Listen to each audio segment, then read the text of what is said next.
Assalamu alaikum, dear students. So here we are with a discussion on the exercise of the poem The Schoolboy. Yesterday we discussed the poem in detail. It's a poem by William Blake, and we said that William Blake is a visionary who always could think of those things that lie, those realities, those facts that lie behind appearances. And because of that, he was a visionary and he was somebody who was ahead of his times. And people in his lifetime or people of his age could not understand things the way he did. And they could not point out the shortcomings in the social of the people in the social setup as he could. He could find fault with adults, with parents, with people of the church. He could find faults with their attitude. He could find faults with them about how they dealt with innocence. So he was somebody who had the ability to look beyond appearances and to think of times that haven't come, maybe. So here in The Schoolboy, we see he talks about this you can say is a speech by a schoolboy, a school-going child who thinks that going to school in a formal setting and acquiring formal education is something that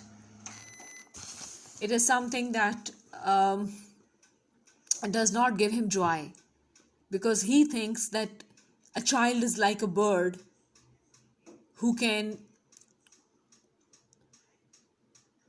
be nurtured in the best possible manner if he is given the freedom that it requires. Similarly, a child is like a plant that grows on its own and gives fruit only in an environment that is feasible, that is, you can say, the most suitable for its growth. And this is how it nurtures and bears fruit. But if he says during the spring, that is the early childhood, when a child's energies are at its peak, if the children are stripped of all that freedom and liberty and joy that they deserve, what would happen? They would grow to be adults who are incomplete human beings, who are frustrated, who do not enjoy the joys around them, and as a result they won't be able to bear the blasts of winter when they come. That is, the responsibilities and the hardships of practical life or adult life, responsibilities of adult life, when they have to perform those, they will not find themselves ready to do that. So he says, whenever I have to go to the school in a summer morning, all the pleasure, all the beauty that the summer morning offers is taken away from me. And in the third stanza, if you look closely, he says, I sit with a drooping head, and there are many an anxious hour that I spend, and I do not find pleasure in anything around me, be it books or the classroom or the teacher's shower of knowledge. Why? Because he says, how can the bird that is born for joy sit in a cage and sing? So this was basically, you can say, this was mainly the content of, or the theme of, the poem. Now coming to the exercise, we look at the language study. Please do read this part which talks about how to understand the poem. It explains the poem further for you. Now coming to language study, the first question is, make a list of all the adjectives used in the poem. Which nouns do they qualify? Now what is an adjective? An adjective is a word that talks about some quality, and this quality pertains to noun in the same sentence. So an adjective qualifies the noun basically. So here, if you look at the poem, they say pick out all the adjectives and which nouns do they qualify. If you start from the beginning, summer morn, summer is an adjective. Every tree, every is an adjective. And which summer qualifies morn? Every qualifies tree. Similarly, distant is an adjective that qualifies huntsman. Similarly, sweet is an adjective that qualifies company. Again, cruel, I, outworn. Now, cruel and outworn are adjectives and they qualify the word I. Similarly, little ones. Now, little is an adjective that qualifies ones, beings, people. Now, here, anxious hour. Anxious is an adjective that qualifies hour. My book. My is an adjective that qualifies book. Dreary shower. Dreary is an adjective that qualifies shower. Then you continue like that. Tender wing. Now tender is an adjective that qualifies wing and youthful is an adjective that qualifies spring. Then there are tender plants. Tender is an adjective that qualifies plants and springing is an adjective that qualifies day. Then you have in the fourth last line, you have again summer fruits. So fruits is a noun and summer is an adjective. Then in the second last line, mellowing year. Mellowing is an adjective that means maturing, ripening, and year is noun that it qualifies. So this is how you pick out all the adjectives and you show which nouns do they qualify. Normally, not always. Normally,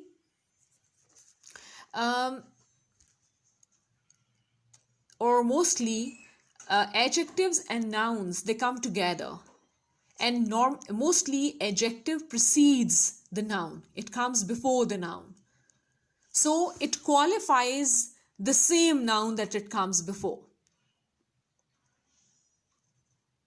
See, so in this way, when you say summer morn, summer is an adjective that qualifies the noun that follows it, that is morn. But this is not always the case. You sometimes say the boy is tall. If you say the tall boy, tall will be an adjective and boy will be the noun that it qualifies. But if you say the boy was tall, then this tall is an adjective. Even in this case, it qualifies the noun boy, but it does not precede or come before the noun. See? So this is how it may come at a different place. It may not always come together with the noun or would always be with the noun that it qualifies. But if you look in this poem, most of the nouns here, most of the adjectives here qualify the noun that they precede. Now the second question says in stanza 1 there are two words, huntsman, skylark, which are called compound words. Why are they called compound words? Because they are a combination of two different words, like huntsman and skylark. These are two words and they make one word.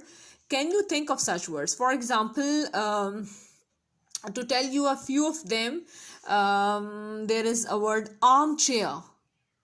Then there is the word airport. There is afternoon, babysitter, blackmail. Now these are all compound nouns, compound words. In armchair, two words, arm plus chair make armchair. And please you should note here that the compound words, when they are written, there is no space, though there are two words that have joined to make one word, but when they combine to make one compound word, there is no space between them. They are written together without a space. So when you write armchair, airport, afternoon, babysitter, blackmail, these are all compound nouns and you'll write all of them together. The next question is the word youthful, that is an adjective, occurring in the fourth stanza.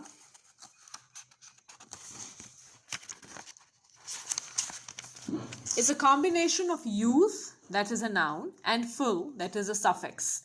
Can you think of 5 nouns that can be changed to adjectives by adding full at the end? Now, there are a few things that you need to look at in this. Number one, what are suffixes and prefixes? What is a suffix? A suffix is a word, a small word that normally comes together with other words that you combine with a noun and make a new word. For example, look at this suffix full. If you use full with a noun, it becomes an adjective. And what is full? It is suffix. Suffixes are words that come at the end of a word. And how are they different from prefixes? The other word is prefix. And what is a prefix? A prefix is a word that comes before a noun. Like, for example, if I say, the prefixes may sometimes come before a verb also. For example, if I say, well, all right, you should retry it. Now, in retry, try was the verb, and re is a prefix that I have added to try. I've added a word, a small word I've added it to try, but I have added it in the beginning. When you add a word in the beginning, it's a prefix. When you add a word at the end, it is a suffix, like full. So that changes the meaning of the word. You should keep it in mind. दो चीज़ें आपको इसमें ख्याल रखनी है. पहली, जब आप प्रीफिक्स या सफिक्स ऐड करते हैं तो वो एक ही वर्ड बन जाता है, स्पेस के बगैर आप उन दोनों लफ्ज़ों को लिखते हैं. दूसरी एक इम्पॉर्टेंट बात ये है कि जो समटाइम्स ये हाइफिनेटेड भी होते हैं, ये भी आप याद रखें. कभी कभी ये हाइफिनेटेड होते हैं. जैसे अगर आप को करिकुलर लिखते हैं तो आप को के बाद एक छोटी सी डैश लगाते हैं और फिर करिकुलर लिखते हैं. तो sometimes you put a hyphen between the two words that you are joining. अच्छा, अब जो सफिक्सेस हैं ये वर्ड के एंड पर आते हैं. जैसे यूथ एक वर्ड था, उसके एंड पे आपने फुल लगाया. अच्छा, very important thing that you need to remember about a suffix, और ये बड़ी कॉमनली मेड मिस्टेक है बाय स्टूडेंट्स, कि जब भी वो फुल को as an adjective as a suffix use करते हैं फुल को, तो चूंकि हम वर्ड फुल को किस तरह लिखते हैं, FULL, तो स्टूडेंट्स क्या करते हैं कि FULL ही लिख देते हैं इसकी, जब वो इसको सफिक्स बनाते हैं. जैसे यूथफुल लिखना है तो FULL लिख देंगे. ऐसा नहीं होता. फुल के वर्ड को आप याद रखें. I remember our own teachers had taught us like this, तो हमें हमेशा याद रहा कि फुल जो वर्ड है, जब word full as an adjective use होता है, खुद एक वर्ड के तौर पर यूज होता है, तो FULL यूज होता है. जब फुल खुद एक वर्ड के तौर पर यूज होता है, या जब फुल एक एडजेक्टिव के तौर पर यूज होता है, तो आप वर्ड लगाते हैं फुल. जैसे आप कहते हैं this glass is full of water, this jug is full of milk. ठीक है, तो ये तो फिर फुल जब आप यूज करते हैं एज अ वर्ड, तो फिर ये FULL के साथ आता है. अच्छा, याद रखें कि जब आप फुल को किसी भी वर्ड के साथ एज अ सफिक्स ऐड करते हैं तो ये एक L अपना लूज कर देता है. whenever you join full with another word as a suffix, तो ये अपना एक L लूज कर देता है, and it becomes FUL, full. अच्छा, इंटरेस्टिंगली जब आप किसी वर्ड के साथ फुल की बजाय फुली लगाते हैं as a suffix, instead of using full, if you use fully, तो फिर वर्ड फुली अपने दोनों एल्स को रिटेन करता है. ये आपने याद रखनी है बात, ये बड़ी इंपॉर्टेंट है और आपको स्पेलिंग्स की करेक्शन में बड़ा हेल्प करेगी. कि आपने जब फुल को अकेला यूज़ किया एज अ वर्ड तो वो FUL में था, जब एज अ सफिक्स फुल को यूज़ किया तो सिंगल L हो गया, इट लॉस्ट एन L. लेकिन जब आप वापस इसको फुली बनाते हैं, अच्छा, ये याद रखें कि फुली जो है ये भी एक सफिक्स है. तो जब आप वापस फुली बनाते हैं इसको, तो फिर वो अपना सेकंड L जो है वो वापस ले आता है, रिटेन कर लेता है, और वो FULLY फुली बन जाता है, which is again a suffix. और ये याद रखें कि अगर यूथफुल एक वर्ड है या लेट्स से ब्यूटीफुल एक वर्ड है तो वो एडजेक्टिव है. ब्यूटी के साथ आपने फुल लगाया तो ब्यूटीफुल बन गया और फुल सफिक्स था और ये एक एडजेक्टिव बन गया. जब आप इसको ब्यूटीफुली कर देते हैं तो डबल एल हो जाता है, FULLY हो जाता है, and it becomes an adverb. तो फिर ब्यूटीफुली एडजेक्टिव नहीं रहता, एडवर्ब बन जाता है. अच्छा, अब आपसे क्वेश्चन उन्होंने ये पूछा है, can you think of 5 nouns that can be changed to adjectives by adding full at the end. तो बहुत से nouns हैं जो एडजेक्टिव बन सकते हैं, और जिनको आप एज एन एडजेक्टिव यूज़ कर सकते हैं. जैसे कि फॉर एग्जांपल आपके पास एक वर्ड है जो अभी हमने कहा ब्यूटी. तो beauty is a noun, abstract noun है. इसके आगे आप FUL लगाकर फुल करके इसको, और ब्यूटीफुल आपके पास एक एडजेक्टिव बन जाएगा. फिर इसी तरह एक वर्ड है ड्यूटी, DUTY. ये भी एक नाउन है, और ड्यूटी के साथ भी अगर FUL लगा दें तो ड्यूटीफुल एक नाउन बन जाता है, DUTIFUL, फुल, ड्यूटीफुल. फिर आपके पास है एक वर्ड माउथ. माउथ एक नाउन है, और जब आप उसके साथ फुल लगाएंगे, माउथफुल, तो आप कहेंगे कि ही एट, जैसे फॉर एग्जांपल जैसे he ate a mouthful of rice, तो वो एक एडजेक्टिव बन जाएगा. फिर इसी तरह painful. Now pain is again a noun, it's an abstract noun. Pain is an abstract noun. आपने उसके साथ FUL फुल लगाया तो पेनफुल बन गया, और इसको इकट्ठा आप लिखेंगे and it will become an adjective. फिर उसके बाद इसी तरह आपके पास बहुत से और वर्ड्स हैं. हैंडफुल है, hand is a noun, you add a full, it becomes handful which is an adjective. Helpful, help is a noun, and you add full with it and it becomes helpful. Again, इन सब में आपने FUL लिखना है, double L नहीं लिखना, और ये helpful भी एक एडजेक्टिव बन जाएगा. ठीक है, तो ये बहुत से हमने 5-6 नाउन्स डिस्कस किए जो कि जब उनके साथ हमने फुल लगाया तो वो एडजेक्टिव्स बन गए. Now coming to the writing part, the first question says, how easily can you identify with the speaker of the poem, or did you have the same feelings as the speaker of the poem when you were a school-going child? Now this is a question that's answer will change from person to person. ये change करेगा हर शख्स के लिए, इसका जवाब मुख्तलिफ होगा. कुछ लोग इसका कुछ और जवाब देंगे. तो हर हम सब के जो स्कूल गोइंग जब हम चिल्ड्रन थे तो हमारे एक्सपीरियंसेस डिफरेंट हैं. So I can not give a set answer to this question. All of you will have different answers to this question. अच्छा, अब मैं यहाँ पर जो एक वर्ड आपके लिए जानना ज़रूरी है वो ये वर्ड है, आइडेंटिफाई.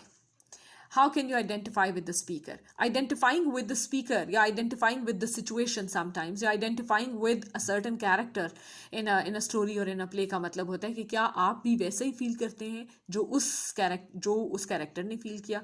क्या उसकी कैरेक्टर की फीलिंग आपके साथ मैच करती है. ये इसका मतलब होता है आइडेंटिफाई.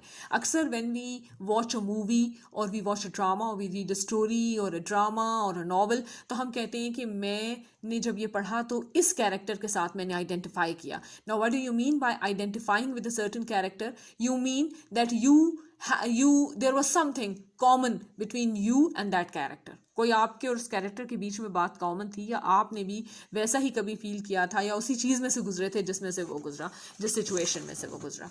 अच्छा, अब तो उसने इसीलिए उन्होंने आगे ये जो अगला पार्ट है, क्वेश्चन के 2 पार्ट्स हैं, एक ही इनका मतलब है कि क्या आप स्पीकर के साथ आइडेंटिफाई करते हैं. मतलब ये कि क्या आपकी भी वही फीलिंग्स हैं जो स्पीकर की फीलिंग्स थी. जबकि वो स्कूल गोइंग चाइल्ड है तो वो समझता है कि स्कूल का जो डिसिप्लिन है, जो बर्डन है, जो लैक ऑफ फ्रीडम है, जो लिबर्टी यूसर्प हो रही है उसकी, वो उसको अच्छा नहीं समझ रहा. तो क्या आप भी एज अ चाइल्ड ऐसा ही समझते हैं, और क्या as a school going child आप भी ऐसा ही महसूस करते थे या नहीं. तो इसका question person to person, student to student vary करेगा. कुछ स्टूडेंट्स कहेंगे कि yes they had felt the same, और कुछ कहेंगे कि नहीं, they had enjoyed going to school. और लेकिन उसमें दोनों सूरतों में एक बात हमेशा याद रखें कि जब भी whenever you give a verdict in favour of the motion or otherwise, in both cases you give a reason. आप ये बताएंगे कि अगर आपका एक्सपीरियंस स्पीकर जैसा नहीं था तो क्यों नहीं था, और अगर आप स्पीकर के जैसा ही फील करते थे तो क्यों फील करते थे.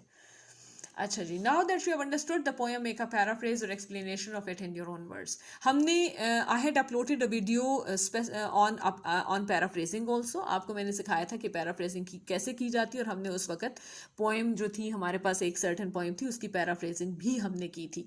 इसके अंदर मैं आपको एक एग्जाम्पल के तौर पर थोड़ी सी पैराफ्रेजिंग करके दिखाती हूँ कि पैराफ्रेजिंग कैसे की जाएगी, आपकी एक रिफ्रेश करने के लिए आपको कि पैराफ्रेजिंग कैसे की जाती है. और जैसे कि फॉर एग्जांपल अगर आप इसकी पैराफ्रेजिंग भी बहुत इजी है क्योंकि it's not the lines are not very difficult और very poetic in that sense. Paraphrasing यही होती है कि जो पोएम आपको दी हुई है उसकी पोइटिक लैंग्वेज को ख़त्म करके आपने उसको प्रोज की लैंग्वेज में लिखना होता है। And if there are any very difficult words तो आप उनको थोड़ा सा ईजी वर्ड्स के अंदर शामिल कर देते हैं। तो अब यहाँ पर जो ये लाइन है ये क्या है? I love to rise in a summer morn when birds sing on every tree, the distant huntsman winds his horns and the skylark sings with me, oh what sweet company. तो what happens यहाँ पर अगर आप इसको paraphrase करेंगे तो क्या बिल्कुल वैसी ही बन जाएगी। I love to get up in on a summer morning, जैसे मॉर्न है तो आप उसको मॉर्निंग कर दें। I love to get up on a summer morning when birds are singing on every tree, when the distant huntsman is winding his horn and the skylark is singing with me, oh what a sweet company it is। See, ये इतना सा फर्क है। अब ये चूंकि poetry की line थी तो उसने कह दिया ओ व्हाट स्वीट कंपनी। आप जब इसको प्रोज की लाइंस में बनाएंगे तो आप सिंपल कह देंगे what a sweet company it is. तो बस ये आपका पर्पस जो है वो उसमें फुलफिल हो जाएगा। So this is how you paraphrase. आप प्लीज़ वो वीडियो जो हमने एक पिछली पोएम में की है उसको ज़रूर एक दफ़ा देखें और उससे आपको पैराफ्रेजिंग का और भी ज़्यादा अच्छा अंदाज़ा होगा and you will be in a better position to paraphrase the poem. अगर इसके बावजूद आपको कोई ऐसे लाइंस हों जो आपसे पैराफ्रेज ना हो रही हों और where you are finding difficulty in paraphrasing the lines of poetry, तो आप प्लीज़ कॉमेंट्स में ज़रूर लिखिए and I will reply to you and I will make it easy for you to paraphrase those lines. Now, the next thing is completing this chart that you mostly find at the end of almost every poem. तो इसके अंदर आपने क्या करना है? इसके अंदर सबसे पहले आपने मीनिंग या थीम लिखने हैं। मीनिंग या थीम हम बहुत दफ़ा डिस्कस कर चुके हैं और मीनिंग और थीम इस पोएम के यही हैं कि this poem is in a way you can say it's a criticism on this formal education of a school of children, especially at during early childhood, because it takes because children are best nurtured or best raised when they are raised in the company of nature and when there is little discipline and when there is when they can enjoy their freedom. So it is then that they are nurtured the best. It is then that they're brought up the best. It is then that they get the right positive influences. Now coming to the stanza type. अच्छा, stanza type में आपने याद रखना है कि इसकी जो stanza type थी वो ये थी क्विंटेंस। क्विंटेंस जो है वो क्या होते हैं? क्विंटेंस क्या होते हैं? They are the stanzas of 5 lines each. अगर आप पोएम को देखें तो उसमें हर स्टैंजा की 5 लाइन्स हैं। कपलेट होता है 2 लाइनों का स्टैंजा, टर्सेट्स होते हैं 3 लाइनों के, क्वार्टरन्स होते हैं 4 लाइनों के, क्विंटेंट्स होते हैं 5 लाइनों के, ये 6 लाइनों के, 8 लाइनों के। तो क्विंटेंट्स जो है ये क्विंटेंट्स थे जिनमें ये लिखी गई है poem, that is a stanza of 5 lines. Speaker poem का कौन था? स्पीकर पोएम का था जी it's a boy, because it's a school boy. तो जो स्पीकर है वो ह्यूमन है, it's a human speaker and it's a boy, young boy, a school going child. Now coming to the sound, poem की जो राइम स्कीम है वो ये है A B A B B. This is the rhyme scheme of the poem. एक जगह पर जाकर I think in the third stanza थोड़ी सी ये डिस्टर्ब होती है, थोड़ी सी, नॉट मच, तो उसको भी आप कह सकते हैं कि वो यही राइम स्कीम है। This is the rhyme scheme A B A B B। जैसे कि फॉर एग्जांपल ये आपके सामने है Joy destroy, A appear year appear, B B B।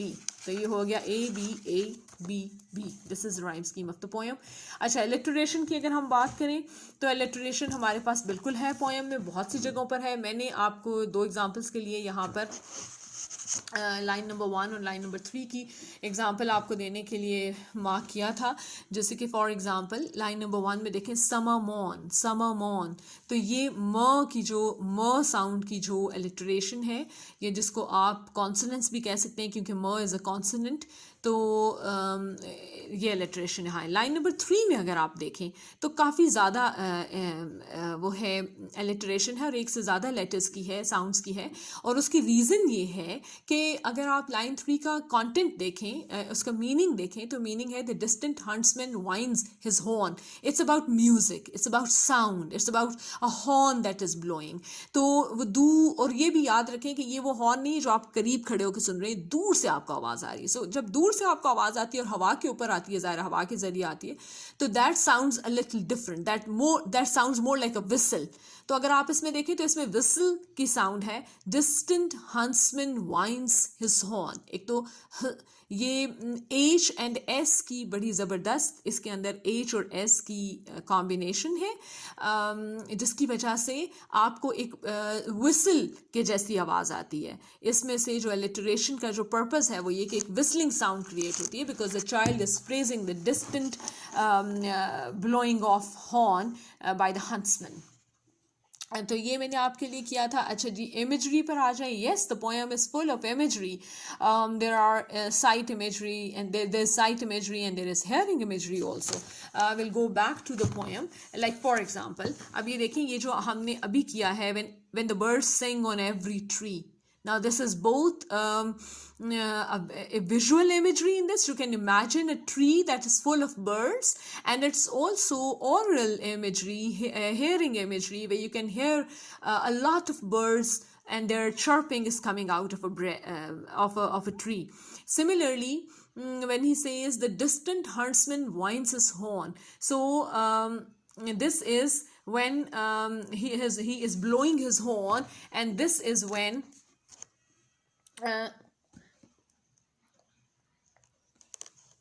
the oral imagery is used here. And अच्छा, ये जो इमेजरी का यूज़ है लाइन 3 में, ये एलिटरेशन के यूज़ के साथ इसको ज्वाइन करके बड़ा अच्छा म्यूज़िकल इम्पैक्ट राइटर ने दिया है। और यही चीज़ जो है ना, ये जो म्यूज़िकल इम्पैक्ट है इसको कहते हैं जी रिदम। ये देखिए रिदम लिखा हुआ है, तो this is what is called rhythm. Rhythm में भी आप एग्जांपल दे सकते हैं लाइन 3 की कि किस तरह हेयरिंग इमेजरी जो है उसको ज्वाइन किया गया है विद एलिटरेशन, और एक विस्लिंग के साउंड क्रिएट करके एक लॉन्ग सी लाइन लगती है, इसमें विसल सुनाई देती है। This is what the rhythm of this is what is called rhythm. तो ये जो है ये आपकी ऑरल इमेजरी हो जाएगी। फिर इसी तरह देखें यहाँ पर इसमें बहुत सी, इसमें देयर आर मेनी प्लेसेस जहाँ पर आपको ये इमेजरी मिलेगी। जैसे देखें ये भी एक इमेजरी है। Then at times I drooping sit, you can imagine a child who is sitting with a drooping head. फिर जो वो कहता है कि not sit in the learning bower worn through with the dreary shower, तो ये थोड़ा सा यहाँ पर जो शॉवरिंग ऑफ नॉलेज उसके ऊपर हो रही है और वो उसको कितनी ब्लीक और डिप्रेसिंग और ड्रेरी लग रही है, ये भी एक इमेजरी है। फिर इसी तरह जब वो कहता है how can the bird that is born for joy sit in a cage and sing, this is again visual imagery. आप इमेजिन कर सकते हैं एक बर्ड को उसमें बैठा हुआ और उसके टेंडर विंग्स जो हैं वो किस तरह ड्रूप होते हैं एंड ऑल दैट। फिर इसी तरह if birds are nipped and blossoms blown away and all that. फिर उसने जो एंड पे यहाँ पर कहा था, ये यहाँ पर भी आप इमेजिन कर सकते हैं, दिस इज विजुअल इमेजरी कि किस तरह कोई कलियों को मसल दे या उसको तोड़ दे। And then this thing that the summer how would the summer fruits appear and all that. तो ये बड़ी ज़बरदस्त किस्म की एक इमेजरी है। और it's so the poem is full of images, and it is full of images because the writer wants you to feel the way the schoolboy feels, and he wants you to share his feelings, and he wants you to identify with the schoolboy, and he wants you to share his feelings excuse me, and he wants you to feel his pain and feel how depressed he is. So that is why he uses a lot of imagery, many types of imagery to make you feel how sad he may be, to share his feelings. Now coming to the figurative language, there is I didn't find the simile in the poem. I might have missed one. Please do read carefully if you find one. Metaphors, yes, there are metaphors in the poem. Metaphors इसमें हैं और बिल्कुल हैं, और अगर आप इसको गौर से देखेंगे,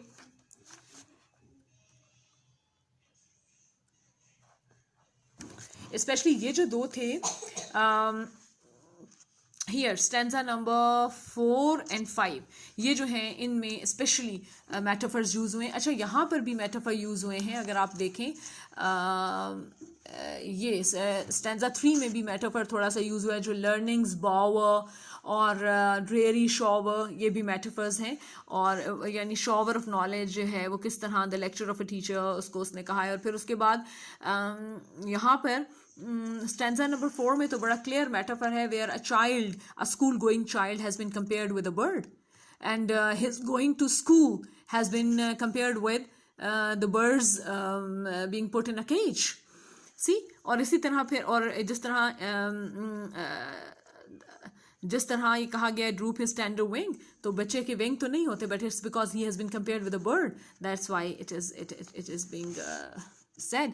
अच्छा, सेकंड, ये जो 5th स्टैंजा है, इसमें बच्चे जो हैं they are being compared with, school going children are being compared with birds and blossoms and plants, जिनको कि स्ट्रिप कर, ऐसे बर्ड्स जिनको निप कर दिया जाए, ऐसे ब्लॉसम्स जिनको ब्लो अवे कर दिया जाए, ऐसे प्लांट्स जिनको स्ट्रिप कर दिया जाए of their leaves in a springing day, on a day in spring.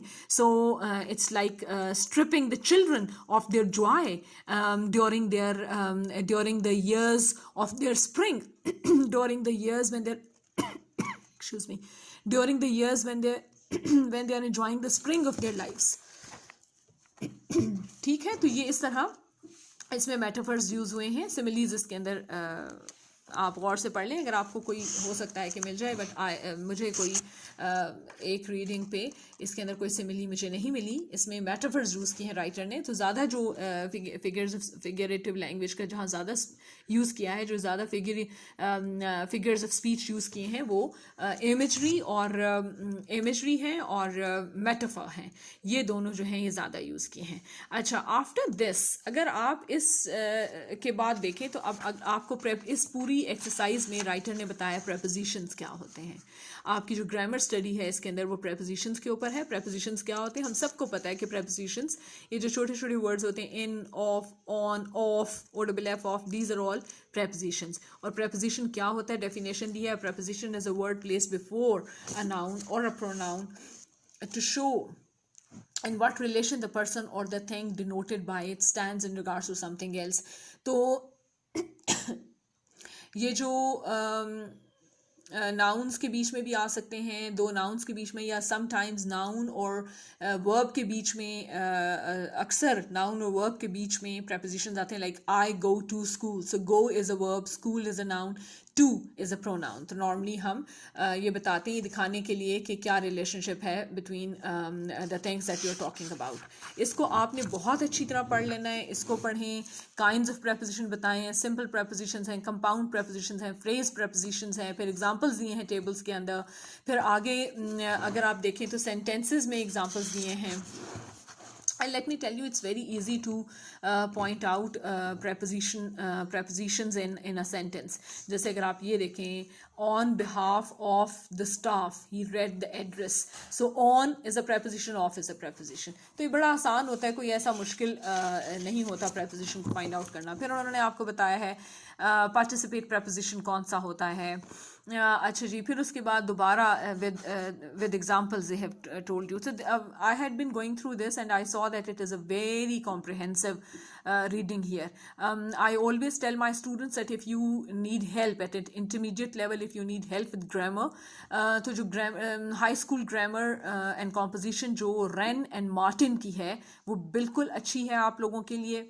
उसको बिल्कुल एज अ रेफरेंस बुक अपने पास ज़रूर रखें.